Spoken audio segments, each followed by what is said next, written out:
Jésus disait à ses disciples, « Si ton frère a commis un péché, va lui parler seul à seul et montre-lui sa faute. S'il t'écoute, tu auras gagné ton frère. S'il ne t'écoute pas, prends encore avec toi une ou deux personnes afin que toute l'affaire soit réglée sur la parole de 2 ou 3 témoins. S'il refuse de les écouter, dis-le à la communauté de l'Église.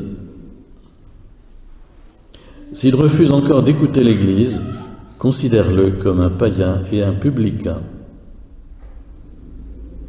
En vérité, je vous le dis, tout ce que vous aurez lié sur la terre sera lié dans le ciel, et tout ce que vous aurez délié sur la terre sera délié dans les cieux.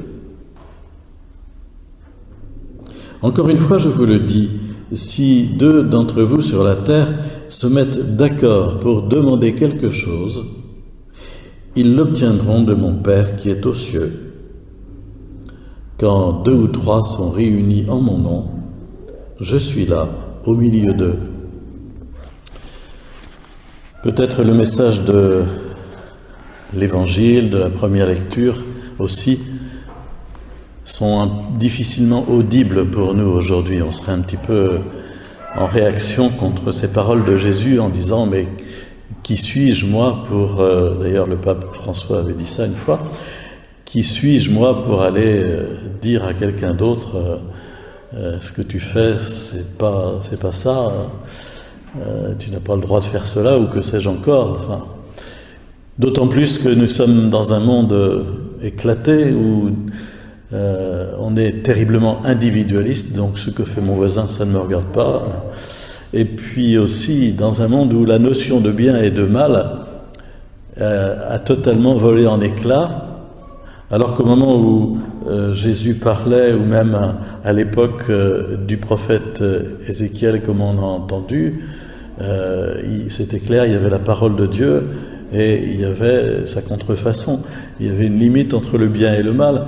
Mais aujourd'hui, on est presque dans une société où on est au-delà du bien et du mal. Au-delà du bien et du mal. Il n'y a plus ni bien ni mal, on fait ce qu'on veut. Voilà. On fait ce qu'on aime, on fait ce qui nous plaît. Et donc, entendre des paroles de Jésus comme celle-là, c'est se trouver affronté à cette question de quel est le bien, quel est le mal, que dit la parole de Dieu. Mais après, on va se dire, mais enfin, moi, de quel droit est-ce que je vais aller causer une personne qui, au fond, n'est pas croyante, n'est pas baptisée. Enfin, après tout, il faut que je respecte sa position. Je n'ai pas le droit de lui imposer ma foi, etc. Nous avons des tas d'arguments comme ça. Mais lorsque Jésus prononce ces paroles, il les prononce à l'égard de la communauté chrétienne. C'est important peut-être de mettre la limite. Jésus parle ici à des disciples. Jésus disait à ses disciples, il ne parle pas pour tous. Ensuite, il parle d'une sorte de discipline interne à la communauté et de la sanctification et de la sainteté de la communauté. Et il dit, vous devez veiller à la sainteté de votre communauté, de votre paroisse. Vous devez veiller et vous devez être attentif à ne pas laisser se déliter en quelque sorte la sainteté de votre paroisse par des conduites aberrantes ou des conduites de péché qui seront étalées publiquement et qui seront comme une sorte de contre-témoignage. Au contraire, vous avez à veiller à tout faire pour que la sainteté de la communauté puisse rayonner. C'est un petit peu ce qui est en arrière-fond. Alors on pourrait penser aussi que un tel mode de pensée, c'est celui des sectes, n'est-ce pas? Quand on est dans une communauté qui est un peu à dérive sectaire, on vous contraint à faire ce qu'on a dit, et si vous n'êtes pas de cet avis-là, on vous exclut. Lorsque Jésus parle d'exclusion ici, s'il refuse d'écouter tout le monde, toi-même qui es allé avec 2 autres, et puis l'Église tout entière, non, vraiment, la personne ne veut pas écouter, ne veut pas changer, considère-le comme un païen et un publicain. On a l'impression d'une sorte d'excommunication, d'exclusion.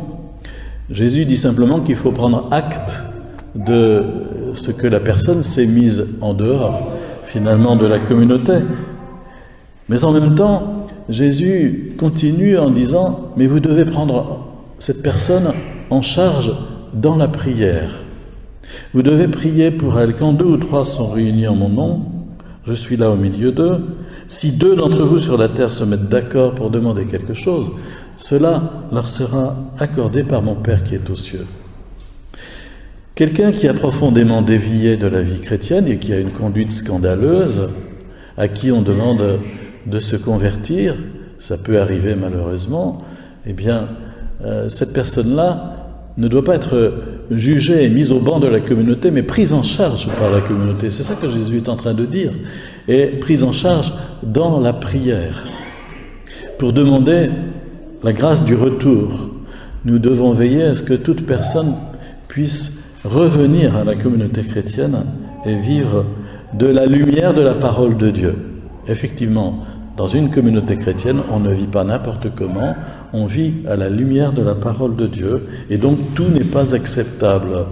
Alors c'est peut-être là que aujourd'hui le bas blesse, parce que on voudrait qu'on puisse tout admettre, tout permettre, et Jésus dit clairement qu'il y a des limites, et qu'il y a véritablement ce qui correspond à la sainteté de Dieu, et ce qui va à l'encontre de cette sainteté de Dieu. Quand on relit le petit passage de l'Ancien Testament qu'on a vu en première lecture, du livre d'Ézéchiel, il est clair que le Seigneur dit, responsabilise le prophète en lui disant, si tu dis au méchant, tu vas mourir et que tu ne l'avertisses pas, si je dis au méchant, tu vas mourir mais tu ne l'avertisses pas, vous voyez, si je dis par ma parole que telle conduite conduit à la mort, mais que toi tu laisses passer, tu ne dises rien, quelque part tu te rends complice. Tu ne lui dis pas d'abandonner sa conduite mauvaise. Alors lui, il mourra dans son péché, mais à toi je demanderai compte de son sang. Autrement dit, effectivement, nous sommes tous responsables les uns des autres. Nous sommes tous encordés les uns aux autres pour marcher sur le chemin de la sainteté. Et nous avons à nous porter les uns les autres. Peut-être la plus belle règle que nous donne la parole de Dieu ce matin, c'est dans la seconde lecture tirée de la lettre aux Romains, où Paul dit « N'ayez aucune dette envers personne, sauf la dette de l'amour mutuel. » Aujourd'hui, on est endetté jusqu'au cou. Voici que réapparaît ce mot « N'ayez de dette envers personne ». C'est d'ailleurs le mot qui est dans Notre Père. Remets-nous nos dettes, dans l'hébreu, remets-nous nos dettes comme nous-mêmes remettons à nos débiteurs.